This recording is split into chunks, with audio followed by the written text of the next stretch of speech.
గారికి అలాగే cinematographer minister Komatireddy గారికి, ఈ అవార్డ్కి చైర్పర్సన్ అయిన జయసుధ గారికి, అలాగే జ్యూరీ మెంబర్స్ అండ్ మీడియా వారికి అందరికీ స్వాగతం.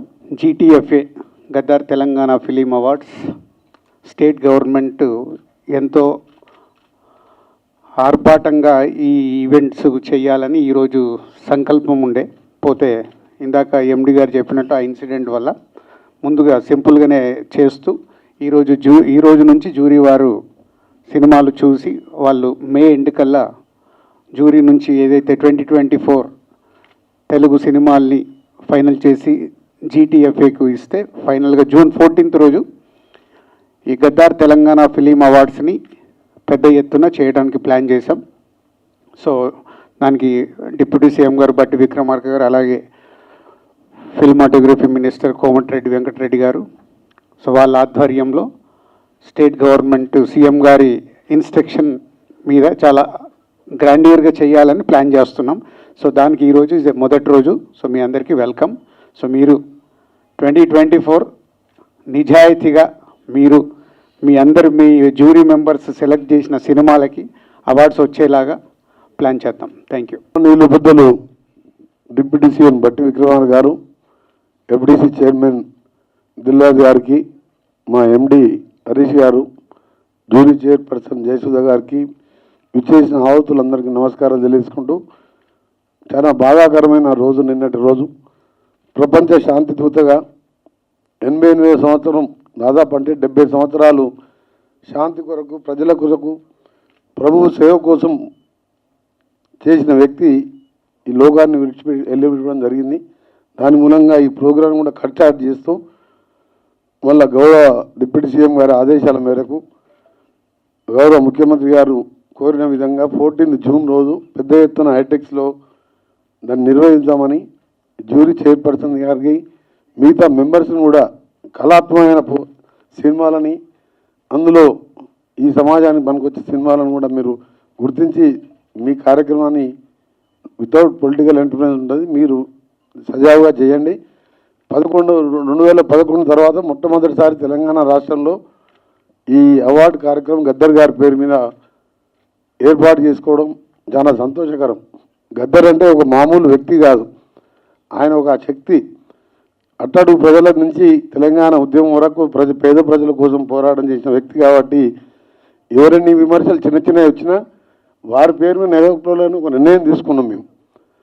అందుకనే గౌరవ డిప్యూటీ CM గారు ప్రత్యేకసార్లు ఎన్నో మీటింగ్ పెట్టి ఈ కార్యక్రమాన్ని ముందుకు తీసుకుపోతున్నాం.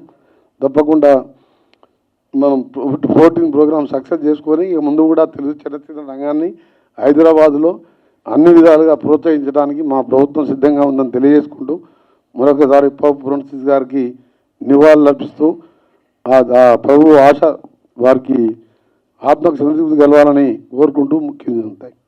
గౌరవ రాష్ట్ర మంత్రివర్యులు, ముఖ్యంగా సినిమాటోగ్రఫీకి సంబంధించినటువంటి పెద్దలు కోమటిరెడ్డి వెంకటరెడ్డి గారికి, అట్లాగే INPR కమిషనర్ హరీష్ గారికి, film development corporation chairman Shri Dil Raju గారికి, ఈ జ్యూరీ చైర్పర్సన్ శ్రీమతి జయసుధ గారికి, జ్యూరీ సభ్యులకి, ఇతర మిత్రులందరికీ కూడా ముందుగా నా హృదయపూర్వకమైనటువంటి నమస్కారాలు.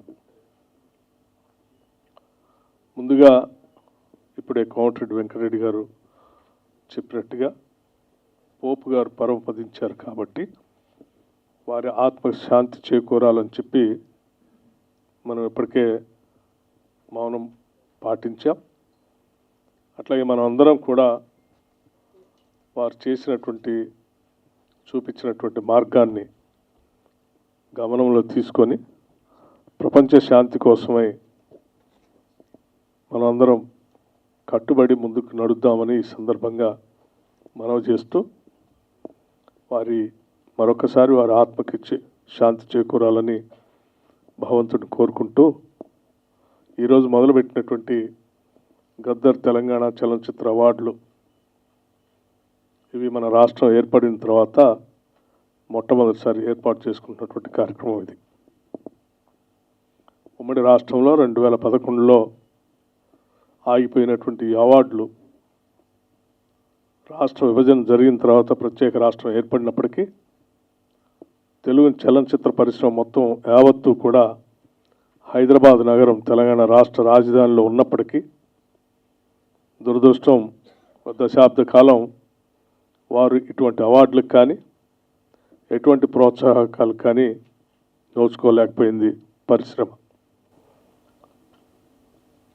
మొదటి నుంచి కూడా సమాజంలో అంతర్భాగమైనటువంటి కళలు, ఈ కళల్ని మన సంస్కృతిని కూడా మీడియా ద్వారా, ముఖ్యంగా సినిమా ద్వారా ఖండాంతరాలకు వ్యాప్తి చేసినటువంటి తెలుగు సినీ పరిశ్రమని అనాదిగా ఆనాటి కాంగ్రెస్ ప్రభుత్వాలు ప్రోత్సహిస్తూ వచ్చాయి. ఎక్కడో దూరంగా ఉన్నటువంటి తెలుగు సినిమా పరిశ్రమని హైదరాబాద్ నగరాన్ని తీసుకొచ్చినటువంటి ఆనాటి కాంగ్రెస్ ముఖ్యమంత్రులు తప్పనిసరిగా మనం అందరం గుర్తు చేసుకోవాల్సినటువంటి అవసరం ఉంది. వారి హయాంలోనే ఇక్కడ పరిశ్రమను తీసుకొని రావడం కోసం వారు చేసినటువంటి ప్రయత్నం, ఇక్కడ పరిశ్రమ స్థిరపడటానికి కావాల్సినటువంటి సినిమా స్టూడియోలు, ఫిలిం నగర్ ఏర్పాటు కానీ, ఇతరత్ర కార్మికుల కోసం ఏర్పాటు చేసినటువంటి కార్యకలాపాలు కానీ, హౌసింగ్ సంబంధించినటువంటి కార్యక్రమం కానీ, ఇవన్నీ కూడా ఆనాటి కాంగ్రెస్ ప్రభుత్వాలు ఈ పరిశ్రమని ముందు తీసుకొని పోవడం కోసం శాయశక్తులా ప్రయత్నం చేశారు. ఇప్పుడు కూడా ఈ మీడియా అత్యంత బలమైంది. సమాజానికి ఉపయోగపడేటట్టుగా కథలు కథనాలతో సినిమాలు తీస్తూ సమాజ అభివృద్ధి కోసం, సమాజంలో ఉన్నటువంటి పరిస్థితుల్ని ఆకలింపు చేసుకొని విలువలను ప్రోత్సహించడం కోసం చాలా బలంగా ముద్ర వేసేటువంటి ఈ మీడియాని మనం ఎప్పుడు కూడా కాపాడుకుంటూ ముందుకు పోవాల్సినటువంటి అవసరం, బాధ్యత పాలకులపైన ఉంది. నిత్యం సమాజ పరివర్తన కోసం, తద్వారా ప్రజల జీవన స్థితిగతులు మెరుగుపడటం కోసం, విలువలతో కూడినటువంటి సమాజ నిర్మాణం కోసం బలంగా ఉపయోగపడేటువంటి ఈ తెలుగు సినీ పరిశ్రమని బాధ్యత కలిగినటువంటి ప్రభుత్వాలు ప్రోత్సహిస్తూ వాటి ద్వారా ప్రజల సందేశాన్ని ఇప్పించాల్సినటువంటి అవసరం కూడా ఉందని ఈ ప్రభుత్వం భావిస్తూ ఉంది. అందుకే ముఖ్యమంత్రి శ్రీ రేవంత్ రెడ్డి గారు, కాంగ్రెస్ ప్రభుత్వం వారి నాయకత్వంలో ఒక నిర్ణయం చేసి దశాబ్ద కాలం పైబడి తెలుగు సినిమా పరిశ్రమని పూర్తిగా నిర్లక్ష్యం చేయటం ఇది మంచి సాంప్రదాయం కాదు, ఇది మంచిది కాదని చెప్పి ఆలోచన చేసి తప్పనిసరిగా మనం ఈ తెలుగు సినిమా పరిశ్రమను ప్రోత్సహించాల్సిన అవసరం ఉందని చెప్పి ఒక నిర్ణయం తీసుకొని మళ్ళీ తిరిగి తెలుగు చలనచిత్రాలకు సంబంధించినంత వరకు, తెలుగు చలనచిత్రాలే కాదు ఈ ప్రాంతానికి సంబంధించిన ఉర్దూ మీడియంకి సంబంధించినటువంటి చిత్రాలను కూడా ప్రోత్సహించాలనేటువంటి ఆలోచనతో గద్దర్ తెలంగాణ చలనచిత్ర అవార్డులు 2024ని మొట్టమొదటిసారిగా ఈ రాష్ట్రంలో ప్రవేశపెట్టాం. దీనికి చాలా కారణాలు కూడా ఉన్నాయి. గద్దర్ తెలంగాణ చలనచిత్ర అవార్డులు అనంటే తెలంగాణ సంస్కృతి, తెలంగాణ గుండె చప్పుడిని తన కళల ద్వారా విశ్వవ్యాప్తం చేసినటువంటి మహానుభావుడు గద్దర్. ఆయన బాణి కానీ, లేకపోతే ఈ తెలంగాణలో ఉన్నటువంటి సంస్కృతిని, ఈ తెలంగాణలో ఉన్నటువంటి భావజాలాన్ని తెలంగాణ రాష్ట్రానికే కాకుండా దేశవ్యాప్తంతో పాటు ప్రపంచంలో ఒక స్పష్టమైనటువంటి మార్గాన్ని ఏర్పాటు చేయటం ద్వారా ప్రతి తెలంగాణ పల్లెలో కూడా ఆయన బాణి ద్వారా సమాజానికి పనికొచ్చేటువంటి కళల ద్వారా వ్యాప్తి చేసేటువంటి కార్యక్రమాన్ని ప్రతి చిన్నవాడి దగ్గర నుంచి వృద్ధుడి వరకు తీసుకొని ముందుకు వెళ్ళినటువంటి విషయం మనందరికీ తెలిసిందే. ఒక శతాబ్దానికి ఒక మనిషి అటువంటి వాళ్ళు పుడతారు. అటువంటి వాళ్ళు తెలంగాణ రాష్ట్రంలో పుట్టడం తెలంగాణ రాష్ట్ర అదృష్టంగా మేమంతా భావిస్తూ ఈ రాష్ట్ర అభివృద్ధి కోసం, తెలంగాణ రాష్ట్ర ఆవిర్భావం కోసం ఆయన పెద్ద ఎత్తున పాదయాత్ర చేసి సింగరేణి కాలనీస్ నుంచి మొదలుపెట్టి ఆదిలాబాద్ వరకు తన పాటతో తెలంగాణ రాష్ట్ర ఆవిర్భావానికి పెద్ద ఎత్తున ఊపిరి పోసిన మహానుభావుడి పేరు మీద ఆ కల్చర్ ద్వారా తీసుకొచ్చినటువంటి విప్లవం ద్వారా వచ్చినటువంటి ప్రక్రియతో ఇక్కడ ఉన్నటువంటి ప్రజలందరూ కూడా పెద్ద ఎత్తున ఉద్యమంలో పాల్గొని ప్రత్యేక రాష్ట్ర ఆవిర్భావానికి నాంది పలికారు. అటువంటి వ్యక్తి పేరు మీద ఈ కళలకు పుట్టినిల్లు అయినటువంటి హైదరాబాద్ నగరంలో ఉన్నటువంటి తెలంగాణ తెలుగు చలనచిత్ర పరిశ్రమని పూర్తిగా పెద్ద ఎత్తున ఈ దేశంలోనే కాదు ప్రపంచంలో కూడా ఎంత పెద్ద ఎత్తున సినిమా అవార్డులు చేసుకుంటారో అంతకంటే గొప్పగా హైదరాబాద్ నగరంలో చేయాలనేటువంటి ఆలోచనతోనే ఈ రాష్ట్ర ప్రభుత్వం చాలా స్పష్టంగా ఉంది. నేను మా మంత్రి గారు కోమటిరెడ్డి వెంకటరెడ్డి గారు కానీ, లేకపోతే మా ఇతర మంత్రివర్గ సహచరులు కానీ, ముఖ్యమంత్రి గారు కానీ, లేకపోతే ఫిలిం డెవలప్మెంట్ చైర్మన్ గారు కానీ అందరూ కలిసి కూర్చొని ఒకటే నిర్ణయం చేశారు.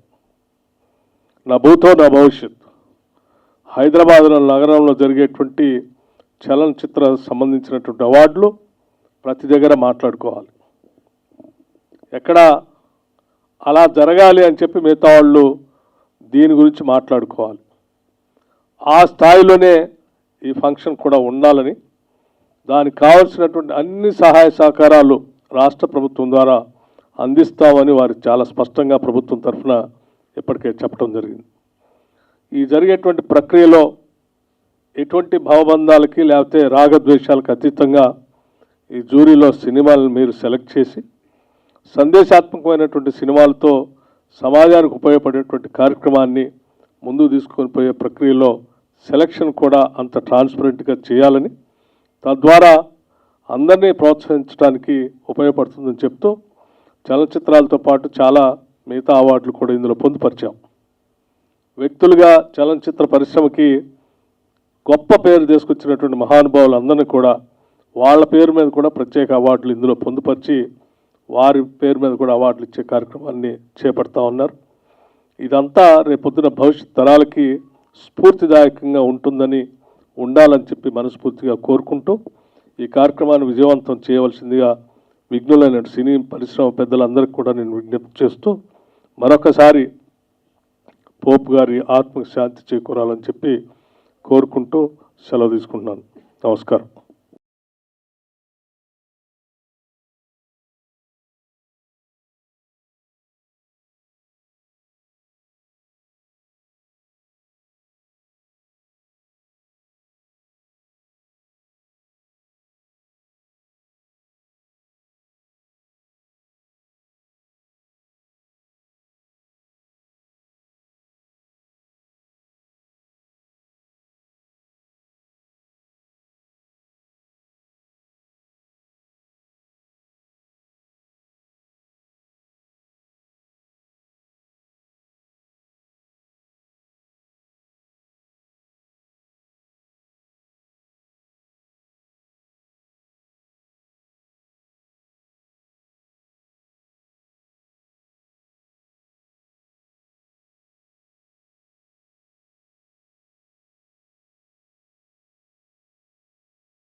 Ready?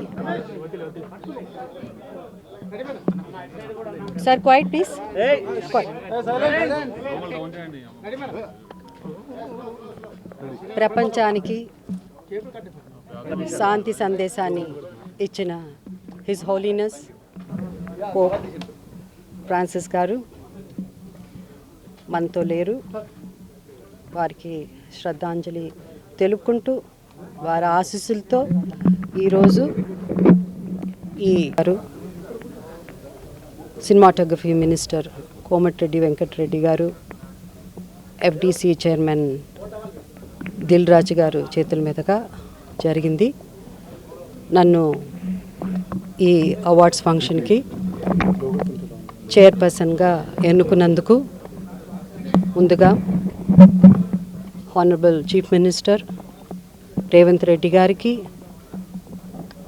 హానరబుల్ డిప్యూటీ సీఎం బట్టి విక్రమ గారికి, అలాగే సినిమాటోగ్రఫీ మినిస్టర్ కోమటిరెడ్డి వెంకటరెడ్డి గారికి, ఎఫ్డీసీ చైర్మన్ దిల్ రాజు గారికి నా ధన్యవాదాలు తెలుపుకుంటూ, అలాగే నా తరఫున, నా జ్యూరీ తరఫున, అందరి తరఫున ధన్యవాదాలు తెలుపుకుంటున్నాము.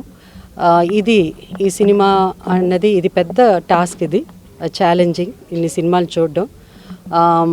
బట్ మా జ్యూరీ మెంబర్స్ మేము కానీ ద బెస్ట్ ఆఫ్ బెస్ట్ అంటే the chosen ones will be the best of best. ఎందుకంటే ఆల్మోస్ట్ వచ్చినప్పుడు అన్ని సినిమాలు బాగుంటాయి, అన్ని గొప్ప క్యారెక్టర్స్ ఉంటాయి, బట్ అందులో బెస్ట్ ఆఫ్ బెస్ట్ మేము సెలెక్ట్ చేస్తాము. తప్పకుండా అందరికీ మాకు మంచి పేరు రావాలి, అలాగే మంచి ఆర్టిస్టులు కూడా ఇందులో అవార్డు గ్రహీతలుగా ఎన్నుకోబడతారు. So I wish my jury members అలాగే Telangana government all the best. And మీ విషెస్ అందరికీ, మీ విషెస్ మా అందరికీ కావాలి. Thank you so much.